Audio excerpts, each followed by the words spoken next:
Good evening and welcome. At this time, please welcome to the stage Verizon's Chief Responsible Business Officer, Donna Epps.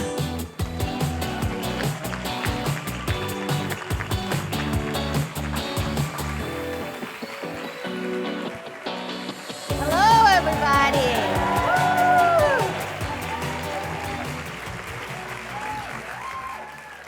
Woo! It's so great to see so many of you in the house tonight. Thank you all for showing up, not just physically, but also with intention. Your presence here speaks volumes about how much we all care about the importance of navigating the digital world with purpose and balance. I'm Donna Epps, and I'm Verizon's Chief Responsible Business Officer. And in my role, I have the privilege of leading initiatives that reflect Verizon's deepest values. Things like advancing digital wellness, promoting digital inclusion, supporting human prosperity, and championing environmental responsibility. And these aren't just buzzwords for us. They are the foundation of how Verizon shows up in the world. Now, if we're honest, we know that technology is woven into nearly every moment of our lives. And if you were like me, you probably can't even remember the last time you went a whole day without looking at your phone. Mm-hmm. Now, no judgment, I get it. We're all in this together. But that's why, when you think about it, technology is really empowering. But increasingly, we also know, if we're honest, it can be overwhelming. And that's why we decided to launch our new digital wellness program to help people of all ages develop and build the skills, the confidence, and the awareness to use technology in a way that supports, not sabotages, our well-being. So whether you are a parent trying to guide your kids, or you're a teen trying to navigate all that's in the digital world, or you're an older adult just trying to learn some new tools, our goal is to meet you where you are.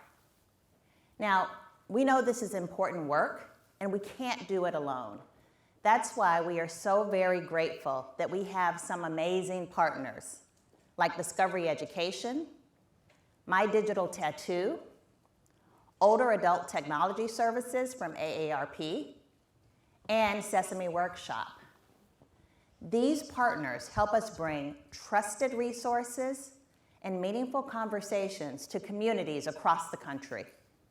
And I am so glad that a number of these partners are in the audience with us here tonight. Please join me in thanking them for their incredible work.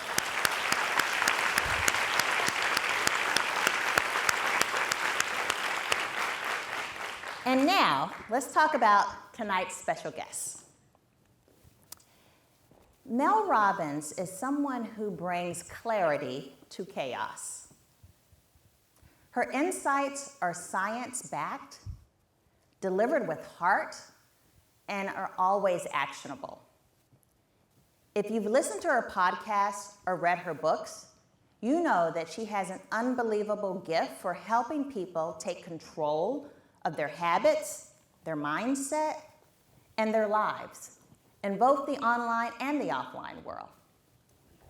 We also are going to get to hear from Mel's son, Oakley, who will share his own very honest and fresh perspective from someone who's actually growing up in the digital age. And together, they will help us explore what does it really mean to thrive in a connected world. But before we dive into all of that, I have the pleasure of introducing someone who is instrumental to helping shape how we at Verizon connect with our audiences, and that's our Chief Marketing Officer, Leslie Berlin, who will lead this conversation with Mel and Oakley. So with that, sit back and get ready to be inspired. Please join me in welcoming Leslie Berlin and the incomparable Mel Robbins.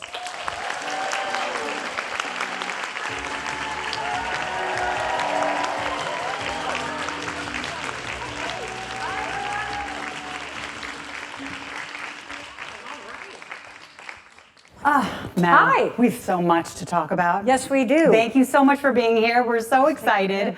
I don't think there's one parent, including myself, who is not currently thinking about, obsessing about, trying to navigate this topic and this issue and opportunity in their families, in their homes. So talk to us about phone life balance and what it means to you and why is it important now? Well, okay, so I'm so excited that you're here. So first of all, thank you for being here because this is going to be an awesome conversation and we've got a ton of takeaway and I think we're going to really shift your perspective. This is a really important topic because your attention and where you put your attention determines the quality of your life. And you can either just mindlessly give your attention away to everything. And when you give your attention away to everything, it often feels like nothing is actually getting your attention. And I'm sure a lot of you can relate to that. I know that I've learned a lot of what I'm about to share because I screwed things up. And so phone life balance is a very important thing because the phone's incredible. It is the most incredible tool that you can use to connect with people, to make money, to learn, to express yourself.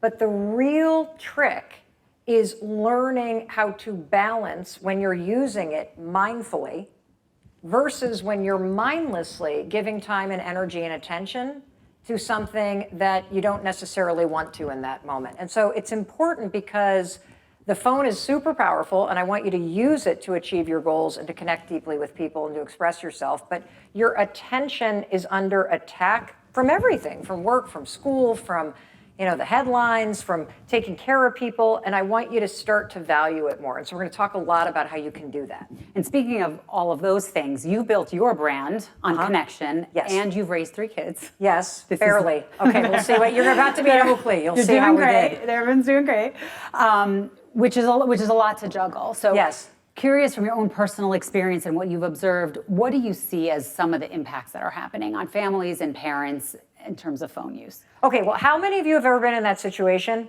where you have the phone in your hand and you literally are like pouring into work or something, and then all of a sudden you're done and you put it down and you're like, all right, everybody, why are you on your phones? Guilty. Right? Yes. Guilty. Yes. And here's what I want you to think about. One of the most important things in life are the connections that you have with other people. And I want you, just like I have woken up in my life and realized I want to make sure I'm not missing the moments that are right in front of me and missing the ability to connect with the people that I'm with right there because I don't have balance between my need to use devices and screens and all that stuff versus just knowing when to put it down. And so to me, I think we're all struggling with this. We kind of know, and this is one thing that's really surprising to me for those of you that have kids, your kids feel conflicted about it too. Your kids are looking to you to model better balance, better guidelines. And so we're going to talk more about that today. So I think this is a really important conversation. Yes, and we have been blessed with 5 tips that you have developed for all of us, which is what we're going to go through today. Yes. So we're going to take it tip by tip and then have a conversation. Yes, and I learned them all the hard way. So I hope that you're going to learn from my mistakes and that these are things that you can put to use immediately that'll shift your mindset and make you feel empowered, because they will. Okay, tip number 1. It starts with you. Yeah, you hate this. We hate this. Right? Because we want to go like, okay, get off your phone. What's wrong with teenagers? Why is everybody blah, blah, blah, blah, blah. No, stop blaming the device. That's not the issue. The device is a very positive thing. The issue is how you use it. And I want you to understand, and there's great research around this, and we're going to talk about this, that it starts with you. It really does. You have so much more power than you think. And what I mean by it starts with you is instead of pointing fingers, I want you to look in the mirror. Do you sleep with your phone?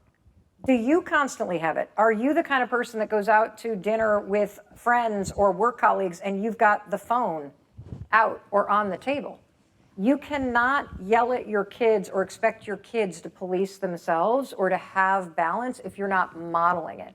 And so the good news is that you have power, and if you can simply start to adopt a couple healthier habits that are going to give you some phone life balance, you have the power to influence what's happening in your household way more than you think. And we talked about this in some of our conversations, that especially when the kids are younger, Yes. and they're seeing this behavior and Yes. they're modeling this behavior, Yes. it's even more important Yes. because they're literally growing up, Yes. seeing those behaviors. Yes. So. And so there's two things that I do, because I used to be, and I'm sure Oakley is going to completely rat me out to you guys Great. about this. That's what we want. Yes, That's what we want. you're going to hear the truth about it. I used to be the kind of person that always had it in my hand. And so it starts with you, and there's actually some research that I want to share with you guys, because you know I love my research. Here's what's really important for you to hear. That the research is very clear that your phone life balance and your habits related to devices are actually reflected in the way your kids use it. So for example, if you're somebody that's always on, always, always, always, then your kids will be too. But here's the good news. If you develop better boundaries and you're more present in those moments, the research shows they will be too. And here's one more piece of research for you. This one comes from the University of Vienna. That, you know how a lot of us, I felt like I just completely lost control of the situation. And so you kind of just throw your hands up in the air and what am I going to do now? One of the reasons why we feel that way is because we've lost control of our own phone life balance. That the research shows that when you yourself are excessively on it, then you'll start to feel like you've lost control of it with your kids. You're projecting that on your own kids. Mm-hmm.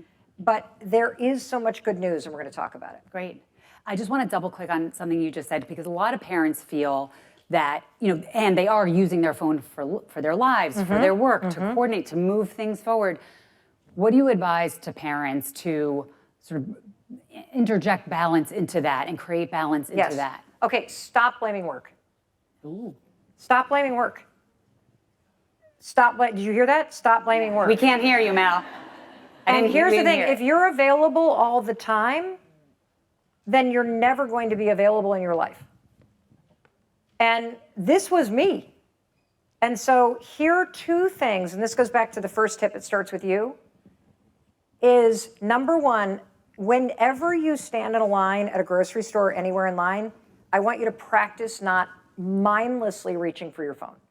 It is very difficult to do because you're bored or you're stressed or you're agitated or whatever. You're going to say, let them, if the line's bothering you. Then you're going to just notice, don't reach for your phone. Just stand in the moment and practice that boundary. Second thing I want you to do is when you are home and you're not working, so you get home, or let's say, if you work from home, you have a place that you work at home, when you are done working or when you walk into the rest of the house, do not have your phone on your person. This is a huge thing that changed my life because I literally just set up a charging station in the kitchen, as dumb as this sounds, and I would force myself to just plug my phone in there. When my phone is not on me, I can be more mindful of not just reaching for it. If you practice those two things, you start to create this balance between when you're on it and when you're not. And here's one of the reasons why you're always working and why you're always on it, is because it's on you. So then you grab it and look at it, and then you don't mean to be checking email again. But now you are checking email again.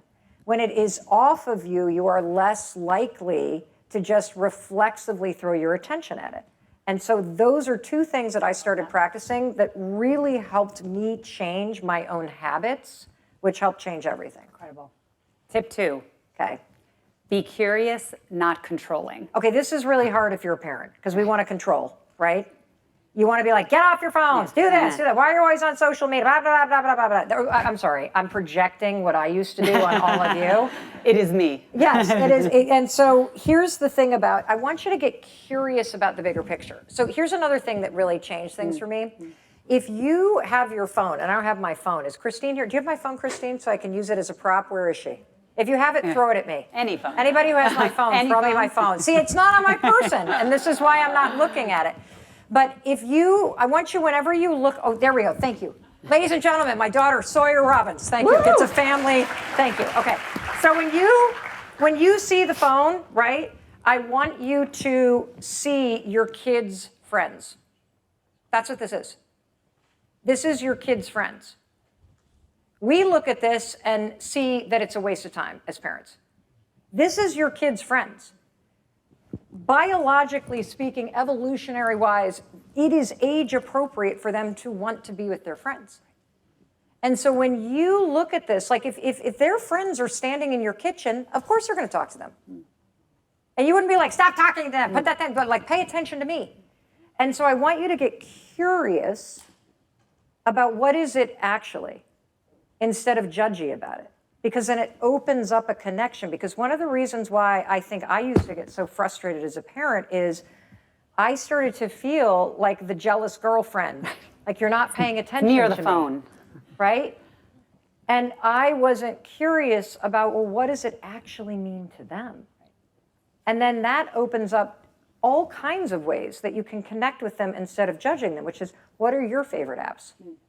You know, what do you, how do you like to connect with your friends? What, like, is there a cool thing that you can show me that you're doing so that it doesn't become that the phone is the problem, that the phone is an empowering device that we're all using. We get judgy because we miss that connection of being present with each other, and then we blame it on the phone instead. But when I started to go, oh, it's just like he's with his friends. It makes sense. Why don't I get curious about it? And then it shifts the dynamic.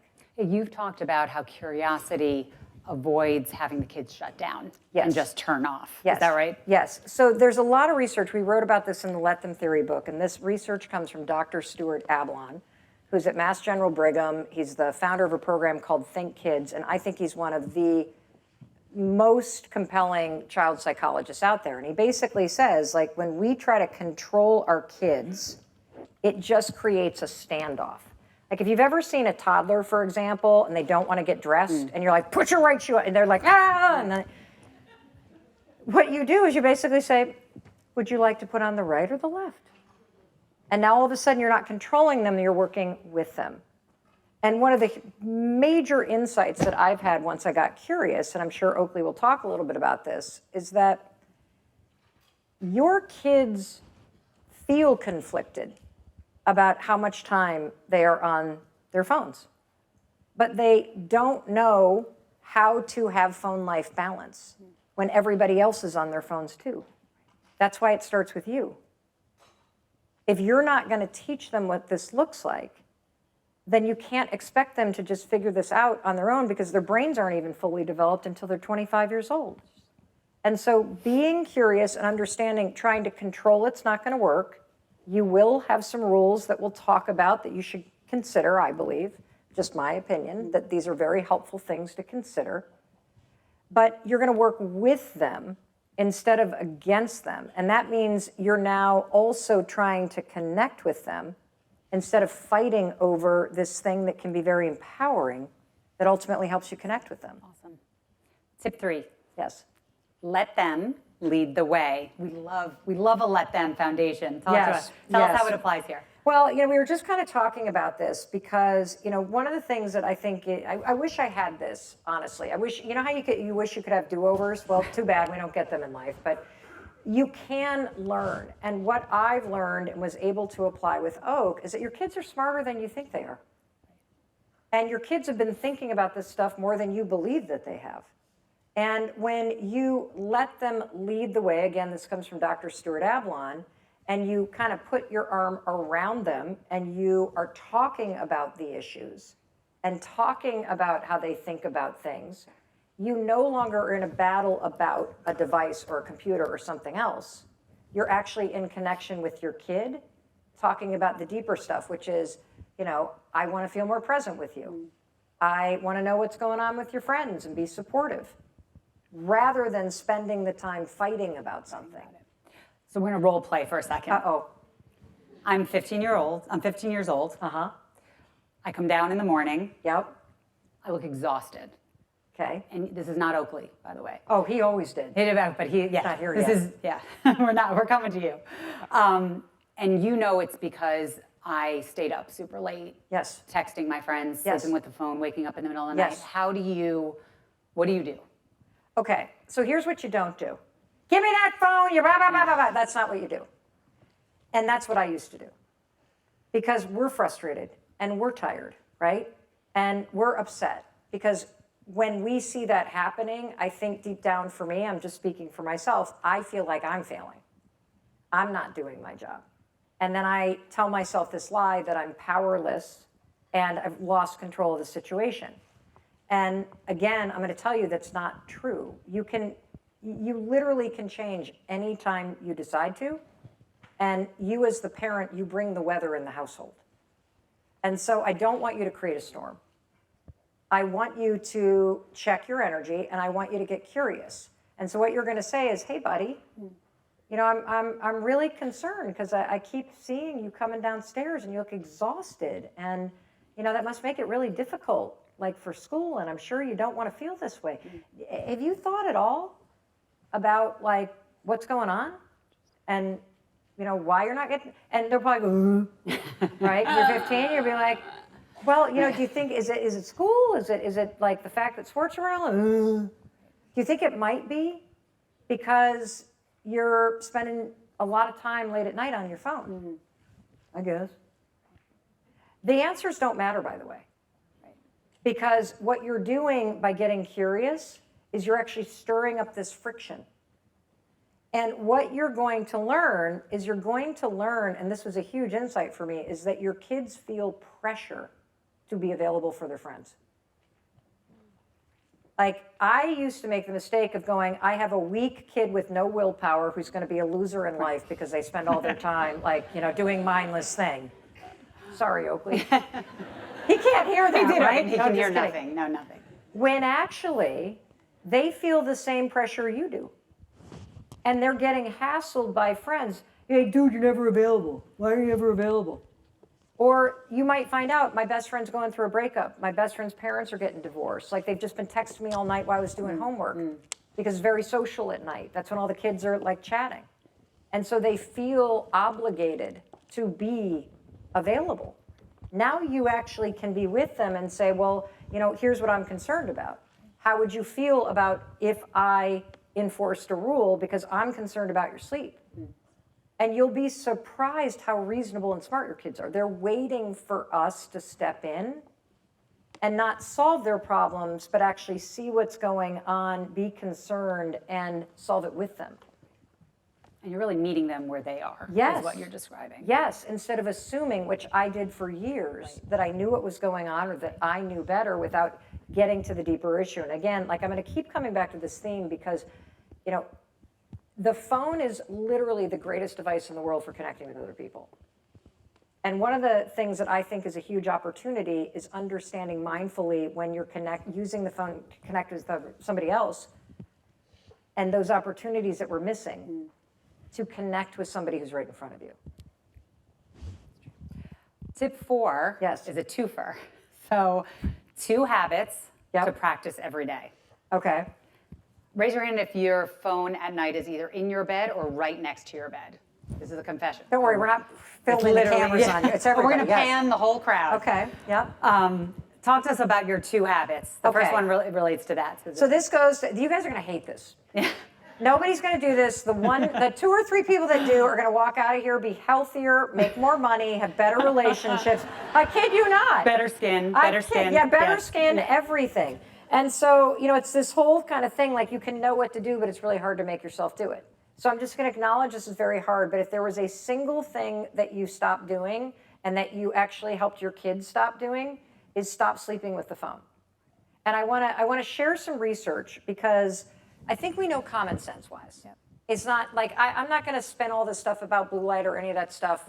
I want you to think about this in the bigger picture. There are basically a couple pillars in life that really matter when it comes to happiness, when it comes to success, when it comes to fulfillment. And one of them is sleep. Sleep is so critical, it's unbelievable. One of the reasons why sleep is so important is that while you're sleeping, that's where your memories are getting made. And that's where you actually process everything that happened and you learn things. You don't learn them while you're reading it, you learn it while you're sleeping. There was a big study done that's a really fascinating study from the University of South Florida, where they looked at 11 to 13-year-olds. 1 out of every 4 is sleeping with the phone in their hand. And in the study, there was a lot of positive things, by the way, about phones and kids and their ability to connect with people. But sleep and the interruption of sleep, because it's not just that it's there, it's this psychological sense. Have you guys ever like had to catch a flight at like 5 o'clock in the morning, you keep waking up at 2? Yeah. Yes, same. If you have a friend that you think you need to be available for and you've got the phone there because you want to be a good friend, do you think you get a good night's sleep? No. And so it is so important that you first model this for yourself because your sleep matters. And I will tell you, I was just, I can't be trusted even now. Like I literally, like, because if you're sleeping, right, and the alarm goes off, you literally reach for it and do one of these. And so if you can learn how to, when you tuck yourself in, you plug this in, then you're now creating a little bit of separation from this thing. And that's helpful. With kids, here's what I would recommend. And again, it's very different in every household, but these are some baseline rules that make it simple. And this is the worst rules in the world to enforce as a parent. Number one, if they're going up to bed, the phone stays downstairs during the week. There is no reason when they're going up to bed that they need their phone anymore, and you should keep it downstairs. Another simple rule, when you're tucking them in, we plug in the phone somewhere else. Like, because again, remember what we said, this is their best friends. You know when your kids have a sleepover and it's like 2 o'clock in the morning and you're like, knock, knock, shut up.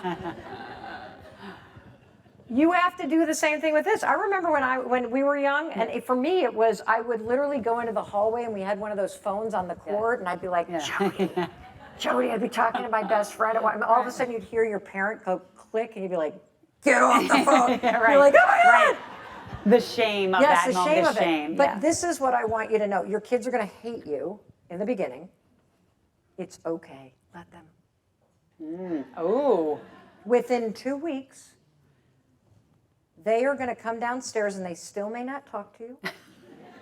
They still may be grouchy, but they will have slept. And you should tell them, tell your friends to blame me. I know, we're not like the Joneses, and they're great parents. I know I'm a monster. Good night. Right. I love you.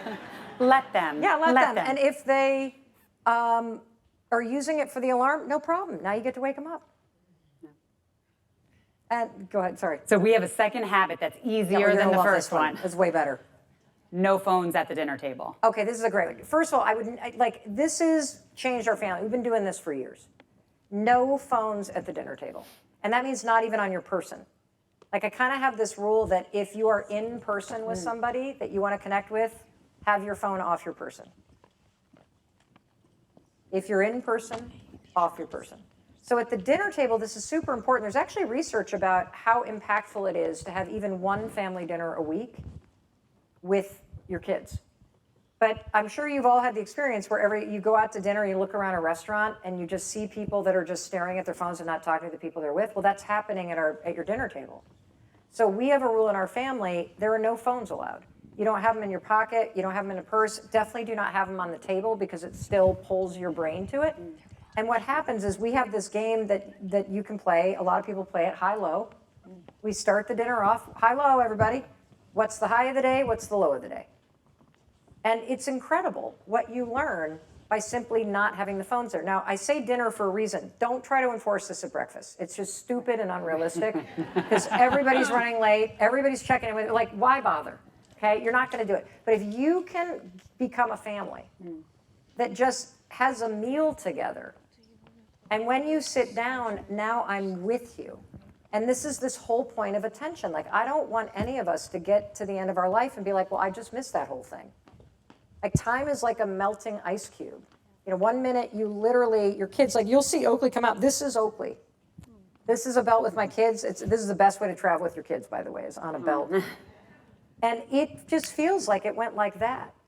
And so I really want you to think about this because, again, like we keep blaming the phone. The phones are not the problem, frankly. It's how we're using them. And you have so much more power if you think about the fact that you want to be present for certain things. And so you need to start being honest with yourself. And you have power because your kids are watching. When you're present, they're going to be present. Again, it starts with you. Yeah. This flows perfectly to tip 5. Yes. Which is kind of a curveball tip, I love think. this one. Create a rocking family group chat. Oh, this is the best. So if you do not have a family group, do you have a family group chat, everybody? Okay, great. You probably use it mostly for logistics. I want you to become the captain of fun. You know how you have that best friend that you don't talk, but you send memes back and forth, on your phone? Do that in your family group chat. Every once in a while, I want you to go, roll call, where is everybody? And you'll get photos of like the dog's butt and somebody eating a donut and somebody over here. And again, the more you bring the fun, and here's the other thing. You need to be the one who is the one texting in there every day or every other day. And do not expect them to text in the beginning. Let them.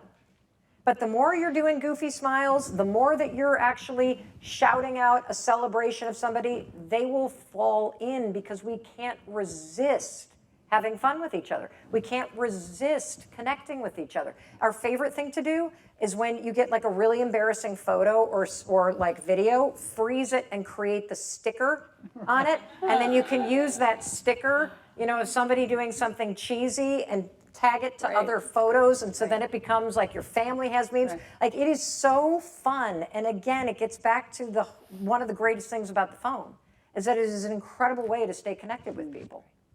So you said a lot of things. Yes, sorry. A lot of advice, but we need the other side of the story. Uh-oh.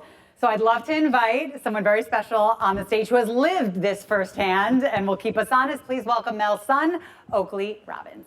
Oakley Robbins!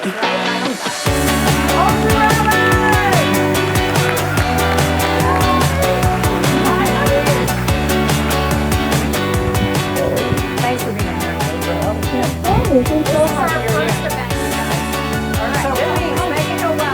This is the launch. This is the launch. Hi, Oakley. Hello. We're so happy you're here. I'm so happy to be here. Did you hear everything she said? I did. Oh, great. I'm furious. We've How got many a lot. lies did I tell? We've got I'm a just lot to kidding. talk about.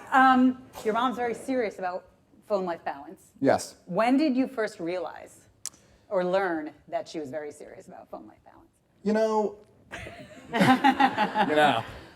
Growing up, we always did the family dinner one, and I didn't have a phone for a very long time. My sisters did, but if the parents ever saw their phones at the dinner table, they would literally take it and snap it in two because they were so against phones at the dinner table.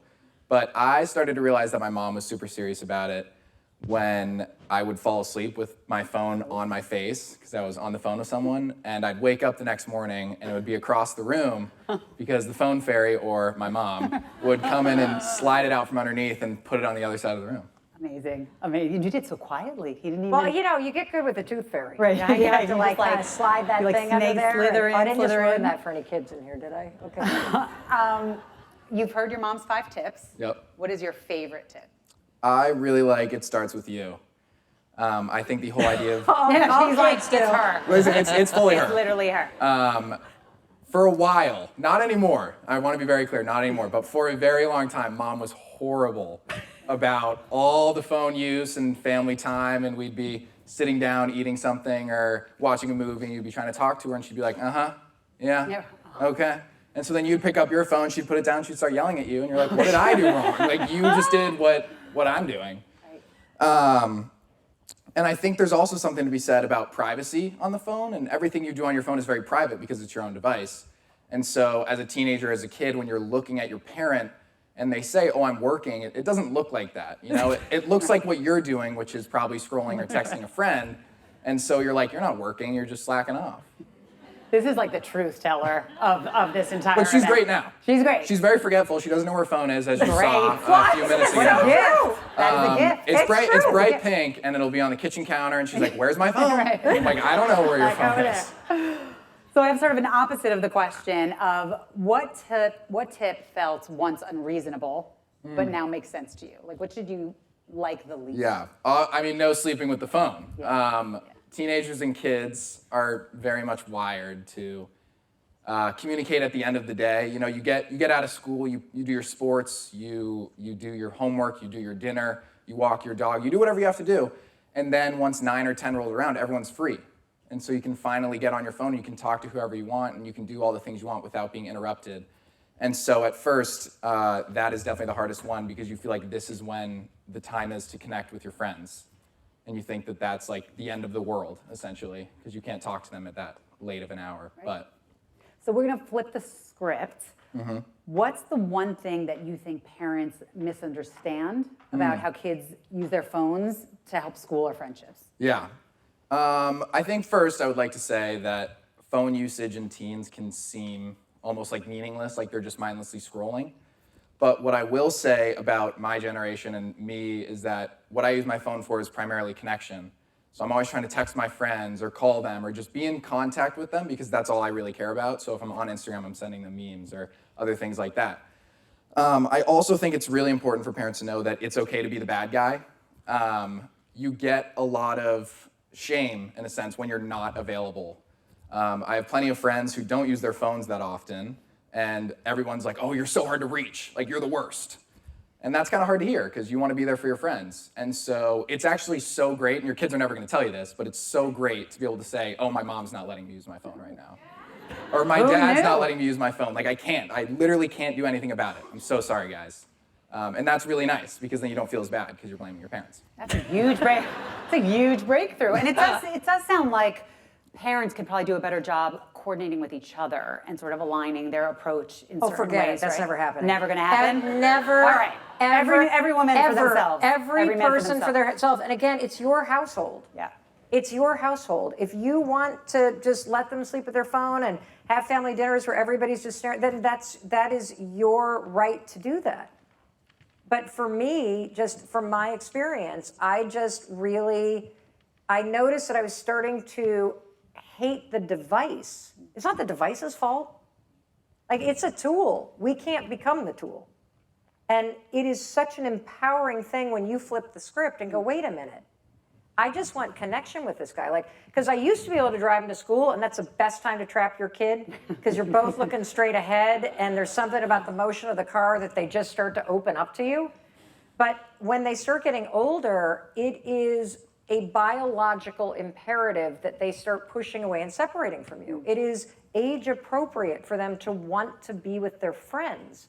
But it is still, at least in our household, I started to realize that I was blaming work and I was starting to lose my own battle with phone life balance. And so I had to first do it for myself because I wanted to be more present and less stressed out, and I wanted better boundaries with work. And it started with my own boundaries with just devices, whether it's the laptop, the phone, the whatever. And we've shared a couple of them about how you can start to create that separation. And what you'll notice is you'll start to love those moments where you're actually present. And then you'll look around and be angry that nobody else is. And then you've got to start to think about, okay, well, what I'm actually sad about is that in this moment of tremendous connection, I just feel disconnected from the people I care about most. And so you have an opportunity to flip how you see it. Oh, they're just hanging with their friends. Let's stop demonizing that. And let's really start to figure out what are some simple things we can do as a family, or I can do as a person, or we can do in our relationship if you're a couple, so that we get back that thing that we're both actually missing, which is that feeling of being present and connected to one another. And it lasts 10 minutes. Right? Yeah. You need short bursts. Yeah, I think a little bit of a side note as well, this is a little bit unrelated, but in terms of the things that might not be understood, kids also, I think this was also kind of said, but kids also feel bad when they do spend a lot of time on their phones. They're not excited to be spending upwards of 6 or 8 hours on their phone every day. When they see that number, they're kind of like, oh, that's not great. But also everybody around them is doing the same thing, so how do you put it down when nobody else is? This is lifting the veil. Who knew? Who knew all of this? This is amazing. You touched upon something I just wanted to go back to, and by the way, we're going to then have opportunity for open Q&A, so be ready. You mentioned how parents worry about what their kids are doing on their phone, and you touched on some of this with connection, but can you share more about what your digital world looks like in a positive way? Yeah, my friends and I love camping, and so a lot of the time we're texting each other different spots that we want to camp at. We're sending each other gear videos and hiking videos because that's kind of all we want to do. But I'm in college right now, and so a lot of what I use my phone for is networking. And not the business networking, more like friendship networking. I'm looking for friends, guys. I'm looking for them. And so it's really nice to look at my story and see when someone's having a little party in their dorm, or if there's something going on in town that I can go to. And having your phone for that is so great and so helpful. And also just moving back to high school, kind of when you get out of school during the day and you still want to talk to your friends, it's also great for that, just staying in connection with people. This was so usually helpful. When we talked about you participating in this, we also talked about how this is normalizing just teens and kids talking about this in this way and saying the things that they like or don't like or how they actually feel. So thank you for sort of cracking this open for all of us. Well, you know what I also, in like really getting curious about it, I realized how judgy I was. Right? Like it's so easy to be like, oh, you must be doing it for something. And the truth is, when you kind of unpack it and realize, especially for these guys at their age, and whether or not they're able to drive to see their friends or they can't, like it really is for them the same as being in the room. It may not feel like somebody like me, 56, that doesn't quite feel like that. But you guys have grown up in the digital age. And so, you know, me waving at somebody is like him Snapchatting somebody. And I didn't understand that. So I felt like kind of a jerk, honestly, when I finally started to lean in and understand his perspective more instead of just judging as if I knew best. Anything to add? You're the truth teller of the night. No, I think that's great. I think that was great. Awesome. Well, we're now going to open it to Q&A. Out in the crowd. If you have a question, raise your hand. We have staff who is walking around with mics. Great. Hard for me to see in the dark. While we're doing that, I want to show you guys one more thing. So here's another tip that helps. So see how the phone is all bright and beautiful and amazing? You can actually create a shortcut, thank you Verizon, where you gray screen with the touch of a button. See how boring that looks? No, this is unbelievable to gray screen your phone because it's not as tantalizing to look at, so it does become more utilitarian. And so with the click of the button, you can turn it back. And so it's one other little phone life balance thing that I've done that just kind of helps me be way more intentional and mindful about what I'm using it for and when. Amazing. Don't know where to look. Okay, there you who's go. got a question? Okay, here we Yes. are. Hi. And please say your name and where you're from. Sure, Michelle. Hi, Michelle. How are you? I live in Jersey. And I really appreciate the practicality of what you shared and also how you infuse some data points that I think help us as parents. I have a 4-year-old who already is like very focused on iPad and like the watching TV and all this kind of stuff. I was just curious, like, if there's any tips about how we navigate research or how we can think about, like, you know, just understanding kind of how this is elevating. It's in a lot of conversations with my peers. Like, how do we kind of navigate some of these conversations? Wait, I didn't hear the last part of the question. Oh, just how to navigate, like, research and just understanding that this is becoming more and more of a topic of conversation in different circles. So I was just curious how you think about, you know, bringing facts to it and sort of putting that all into perspective. It's a great question. First, I'm going to turn it to Leslie because I know you guys have. Well, don't you? You guys have a lot of resources. Yes. And partners that are in the audience that do provide, because I think it's age dependent, and it's also based on your own values, right? And so, did you say your daughter was 4? Yeah. Okay. Yeah. So one of the things I would keep in mind is, because your daughter is really looking to you for safety and connection, when she sees you like this, she sees you connecting with this, which is why she's going to want to connect with it. And so I think doing research that is age specific and that is also around your specific goals and concerns as a parent are the most important thing to do.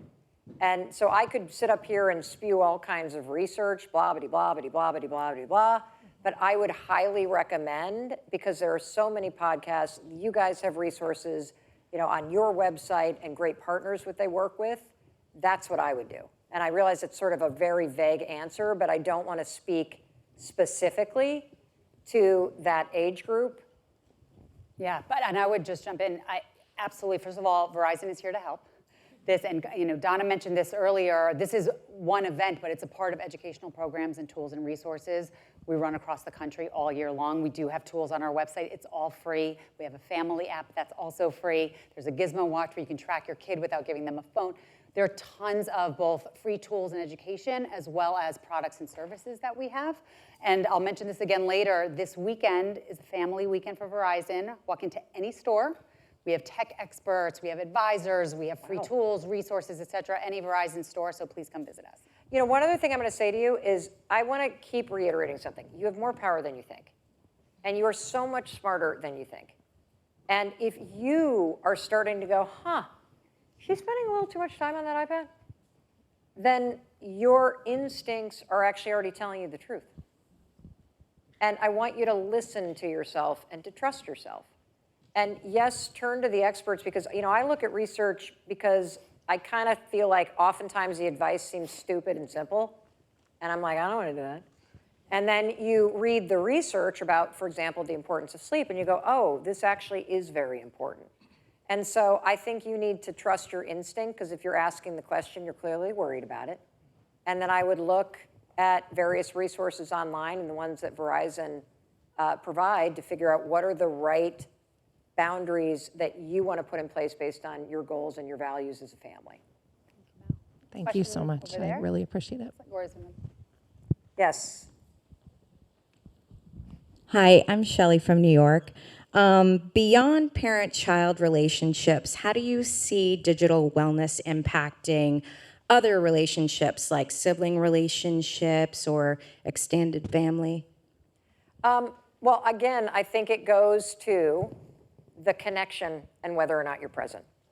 Like a lot of the reason why we fight over the devices is because we're not getting the attention that we want. And I'm going to keep saying, even though a lot of people don't like to hear this, it's not really the device itself. It's how we're using it. And so, you know, we tend to default to it because it's easy and mindless, and it's harder to actually be present. I mean, that's why a lot of us, you know, have been in the bad habit of just sort of, I mean, I used to put you in front of what, a Thomas the Tank Engine and leave the house. No, I didn't leave the house. And those are life-saving things. And there are times where you're literally just like, oh my God, I can't. I'm gonna like, you know, right? Like just do something while mom calms down. We're all human. But I think if you're having a lot of conflict over those things, there's something deeper going on. And we tend to focus on the thing on the surface when really that's just a signal that there's something going on with the siblings or the family in general. And look, you know, when you're the first person that's like, no phones at dinner, everyone's gonna be like, ugh. And they're gonna hate it. That's okay. Like I often say, I think we have families so we can learn how to love people we hate sometimes. And you do a lot for your family. So if you want a lousy meal for 20 minutes where everybody's sitting there angry at you, you deserve that. I love that. But it's funny because it's true. It's true. But what'll happen is after, I don't know, how long does it take, Oakley, before everybody just stops fighting and then you start playing high-low? About like 2 or 3 weeks. Okay. Complaining. Feels about right. Yeah. It's so stupid, Mom. Yeah. There you go. 2 to 3 weeks, that's the commitment. That's it. And then you get your family time back. Again, you're more powerful than you think. Go show them. Questions in the front also. Yep.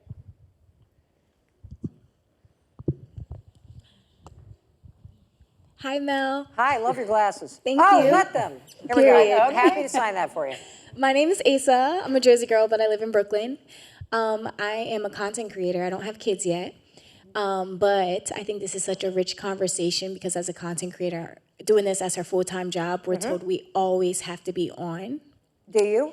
No, because I'm going to let them think. Yes, yes. You know, so I'm gaining my power back. But I wanted to ask you, what do you think about a dummy phone?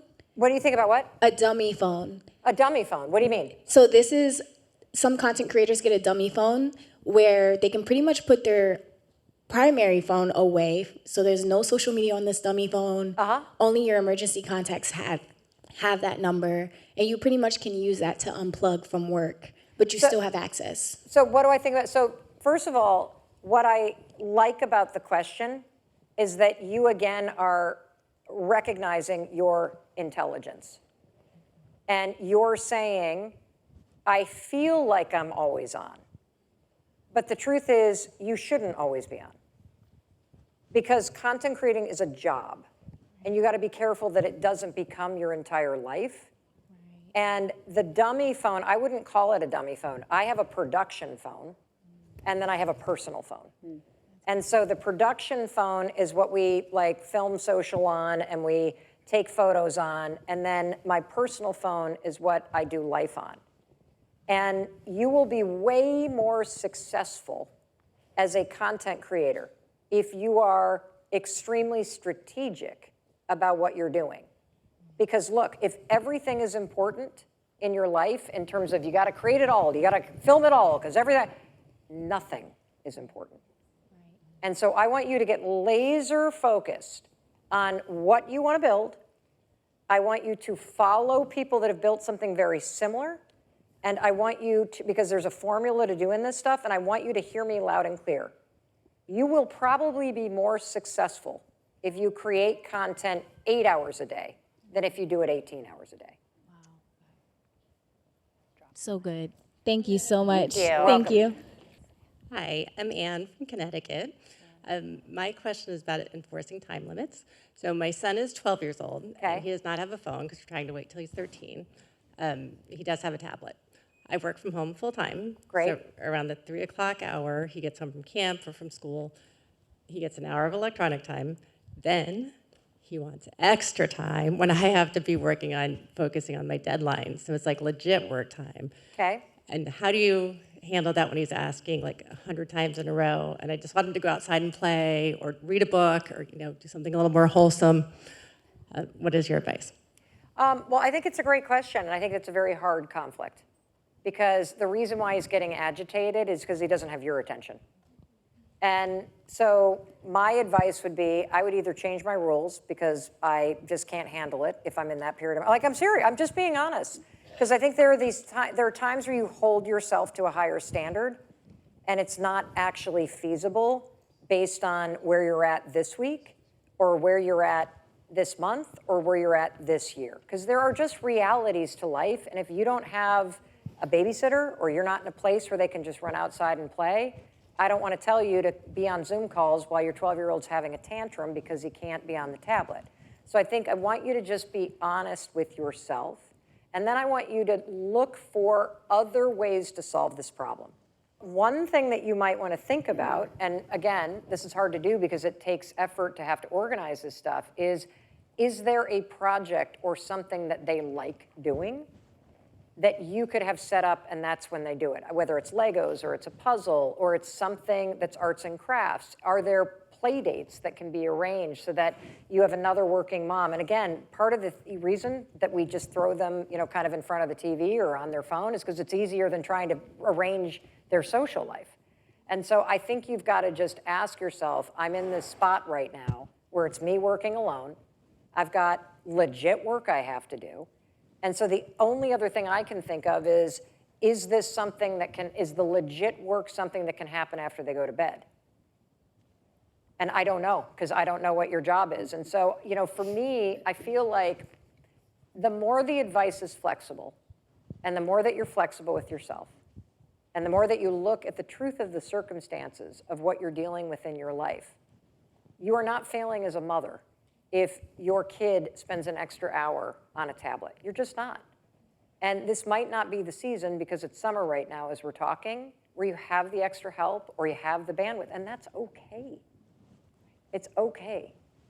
And if you want them outside doing stuff, then literally kick them out in the yard and lock the door. Don't let them in. Final words, inspiration. Well, thank you for the question. Thank you guys for showing up. No, seriously, thank you.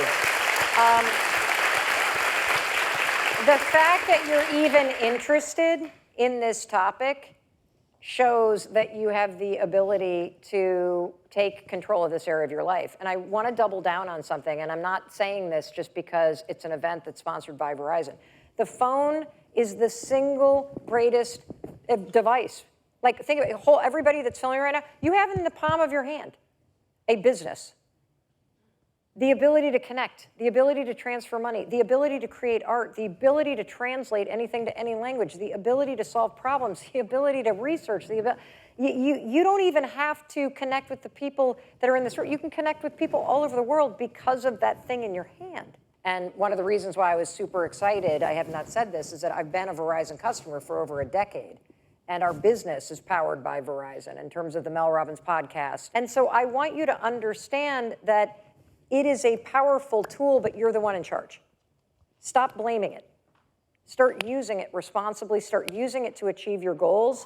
And take control of your attention and focus it on what's really important to you. And there are going to be times where the most important thing is the thing that is right there on the screen. But there are a lot of times where the most important thing is the person sitting right there. And so if you take away one rule, it's literally, if you're in person, don't have it on your person. And for the parents, looking at that phone, literally, and seeing their best friends will change the way you think about it and talk about it. Thank you, Mel. Thank you, Oakley, for the Thank honesty, you, the guys. openness, the directness. Thank you, guys. The useful tips.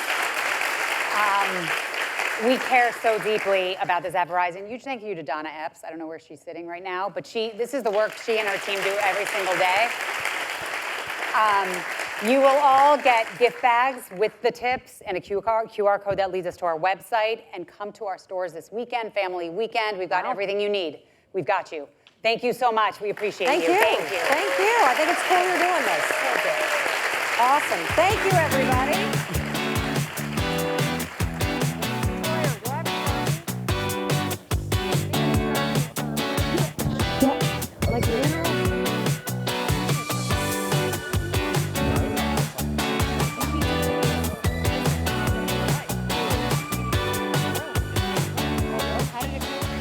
Oh my God, dude, I was like saying, I'm wearing my hose.